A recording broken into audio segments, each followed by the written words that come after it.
bassebo ne bannyabo abantu mwenna abavudde mu bitundu eby'enjawulo okujja wano ku mbaga y'omulongo Kato esembayo. Mukama mulungi obudde bwonna. Njogedde ekigambo Mukama mulungi ne musirika kuba mwena kye mumanyiddemu ekirala naye Mukama mulungi. Okwo okuwola kwe twagambye mukujjewo. Bwenyimira ne mundabamu ate ekirala kisobola okunyiiza ate bwe nkunyiigira bw'otanzirako mu kusonza ka Isirayiri. Bassebo ne bannyabo, amannya gange nze Namutebi Silivia. Mbadde mukwano gwa Kato okuva 12. Tutambudde naye mu buli mbeera. Abantu abasinga buli muntu Kato bamwogeddeko ebirungi bingi, naye nze ebirungi byentambudde ne Kato ndowooza bano baape mu Kiibi ne basobola okubijjula ne bamedinsereko. Naye njagala kujjayo obuntu nga buna mu nsi muno. Ekisookera ddala Kato Lwama abadde musajja muganda. Ffenna tukiza nti abadde ki? Omusajja omuganda talina ffumu mabega wa kitanda toli muganda. Omusajja omuganda atalina lubugo oluwo toli muki? Tulekerenga okulowooza nti obuwangwa emisana tujja kulaga Bayibuli tubusinzenga ekiro tutyo olw'okubanga bannaffe bajja kugaana otusabira. Kato Lwama abadde yekkiririzaamu ng'omuntu. Kato Lwama abadde amanye empewo ze ng'omuntu, si musango omuntu okumanya ki? Era nkakasa empewo nawano weeziri olunaamuteekayo nga zosandika omulimu gwago ogukola.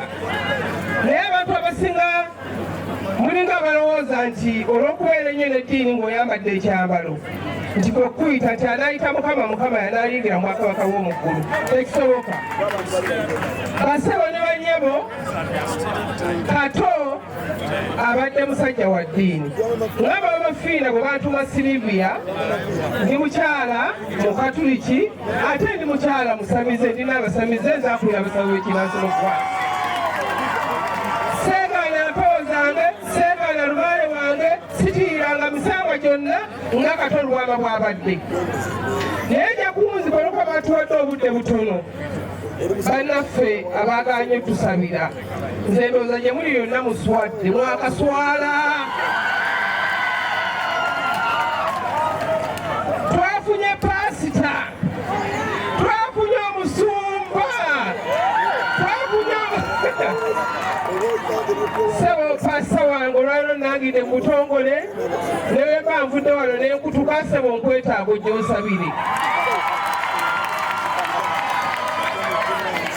Ssebo Pasita Bugingo, taata Pasita Bugingo, n'ama wano nti n'abapasita bange babiri mu nsi muno, Pasita wange Bugingo ne Pasita Bugembe. Oba toliwo ng'oli bize Bugembe ng'ajjanga akikumamu essaala. Kubanga nze ndabye ate essanyu liyitiridde ne mwoyo atujjudde ng'abantu abo si bazze. Mwebale nnyo, mwebalire ddala, mbakakasa buli agala obuwangwa babusigaleko tabutya.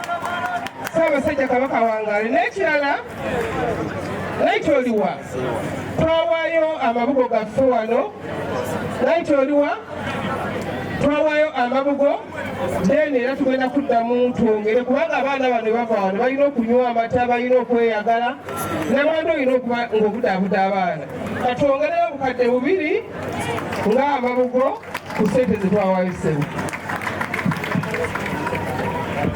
Ekitiibwa ky'amaanyi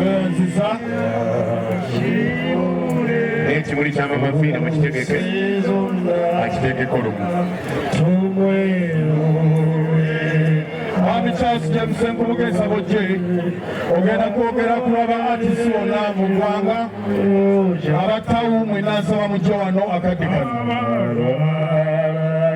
Sabe Mama Fiina ategeka ekimuli.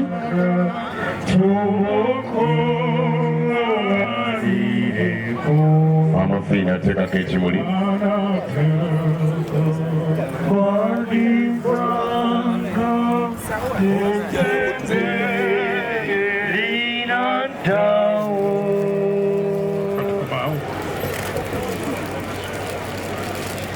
embuuzi eyange ekyukamu katono. Mukama yeebazibwe.